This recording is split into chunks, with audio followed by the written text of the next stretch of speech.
Il a braqué des banques, puis élevé deux légendes du rap français. René Andrieux est un pied noir né en Corse. Figure du grand banditisme des années 80, il passe 8 ans derrière les barreaux à Poissy. Il sort en 85. Peu après, naissent Tariq et Nabil, d'une mère algérienne.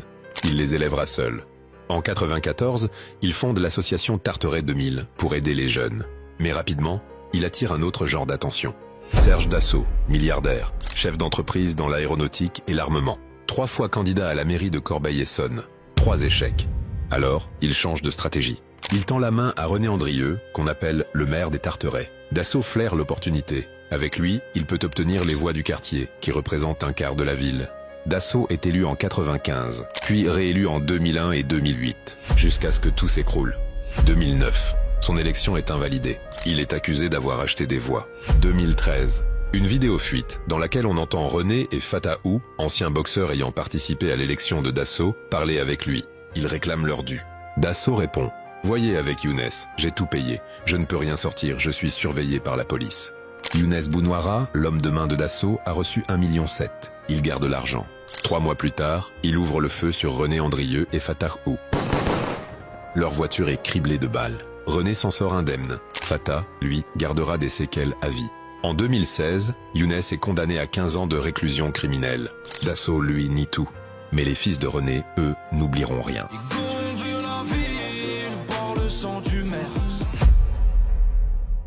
Il a volé des centaines d'identités, mais aucune banque. Messieurs, dames, installez-vous. Aujourd'hui, on ne parle pas d'un voleur de banque ou d'un trafiquant international.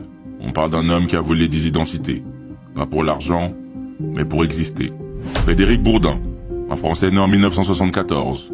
Mais sur ses papiers, il a été espagnol, américain, adolescent, orphelin, fils de diplomate, réfugié de guerre. Plus de 500 identités inventées. Et le plus fou, presque personne n'a levé le moindre doute. Mais parmi toutes ces arnaques, il y en a une qui dépasse l'entendement. Et c'est celle-là que je vais vous raconter. Nous sommes au Texas.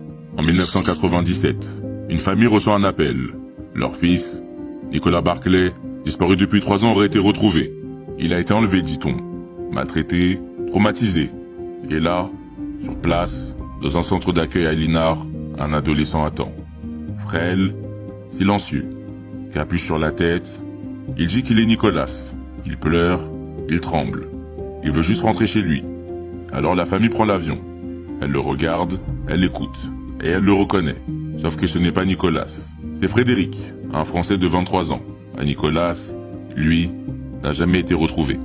Alors, vous vous demandez sûrement comment c'est possible. Comment une famille peut-elle accueillir un inconnu, avec un accent français, les yeux plus foncés que leur fils, et croire que c'est lui? Imaginez, vous êtes cette famille. On vous dit que votre fils était peut-être mort, disparu depuis des années. Et là, quelqu'un vous le rend. Amoché, différent, brisé, mais vivant. Alors que vaut un accent, une couleur due ou 2 cm de trop, quand le seul truc qui vous maintient debout, c'était l'idée qu'il reviendrait un jour. Vous ne croyez pas ce que vous voyez voyez ce que vous voulez croire.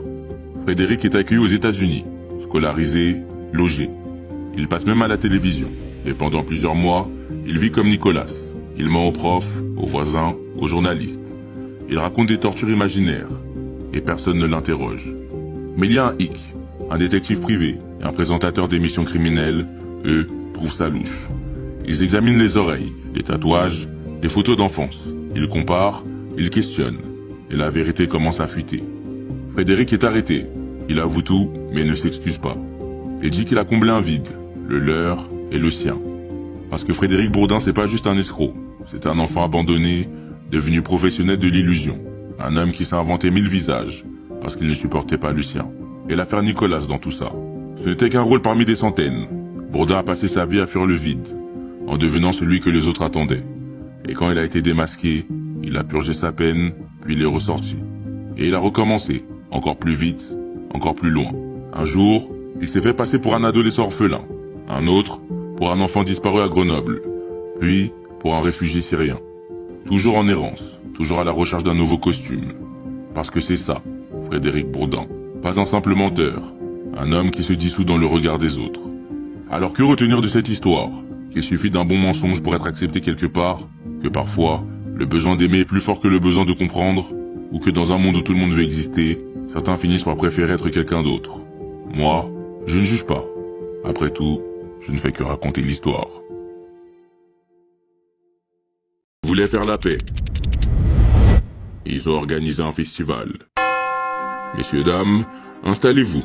Aujourd'hui, on ne parle pas d'une fête de village. On parle de l'événement diplomatique le plus ruineux de l'histoire de France. Une orgie de soie, d'or et d'ego, montée au milieu d'un champ, le camp du drap d'or. Nous sommes en 1520.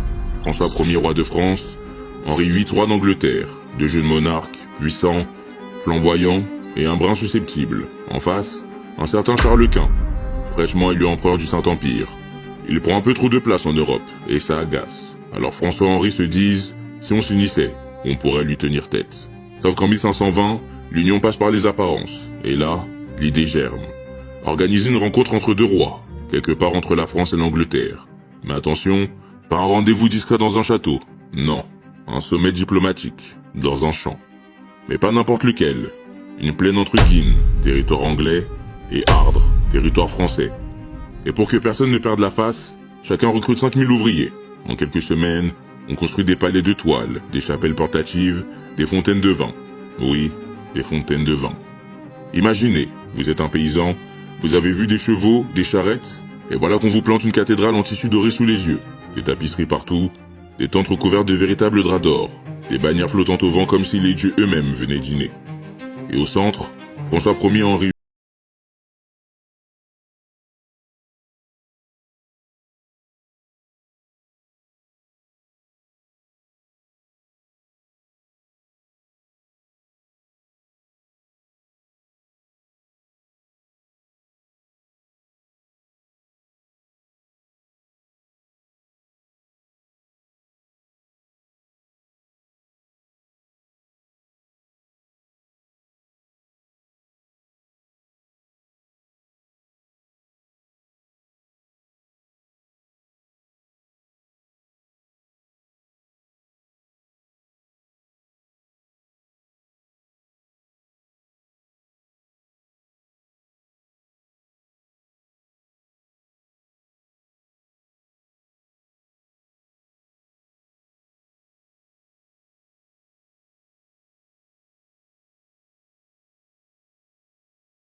À son apogée, il gagnait 420 millions de dollars par semaine. Année 70, Medellín. Un jeune Colombien vend des cigarettes dans la rue, puis des faux tickets de loterie et des voitures volées. Ça rapporte, mais Pablo veut plus, beaucoup plus. Il monte un empire. Il achète des laboratoires, des avions, des pistes d'atterrissage. Il expédie la marchandise aux quatre coins du monde. Et l'argent tombe, beaucoup trop vite, beaucoup trop fort. À son apogée, il gagne jusqu'à 60 millions de dollars par jour. Il cache l'argent dans des entrepôts, des greniers, des fosses. Il perd 2 milliards par an, rongés par les rats. Et il s'en fiche. Escobar rachète des quartiers entiers. Il construit des stades, des hôpitaux, des maisons. Pour le peuple, c'est un héros. Pour les politiques, une menace. Et il a un principe. Plata ou plomo. L'argent ou le plomb. Des juges tombent, des policiers disparaissent, des avions explosent. Le cartel devient un État dans l'État, avec Medellín comme capitale. 1991. Pour éviter l'extradition vers les États-Unis, il négocie sa reddition. Il construit sa propre prison, surnommée la cathédrale. Terrain de foot, bar, jacuzzi. Il y vit mieux que ses ennemis en liberté. La police y est même interdite d'entrer. Mais l'illusion ne dure pas. Il continue à diriger ses opérations depuis sa cellule. Alors l'État veut le transférer. Il refuse et il s'évade. Commence alors une traque sans fin. Les États-Unis, la DEA, la police colombienne, tous le cherchent. Il vit reclus, change de planque tous les jours et ses ennemis tombent, un par un. 2 décembre 1993, Medellín. Il appelle son fils au téléphone. Ses appels sont tracés depuis des mois. Ils ont sa position exacte. Un commando encercle la maison. Il tente de fuir par les toits. C'est la fin d'un règne.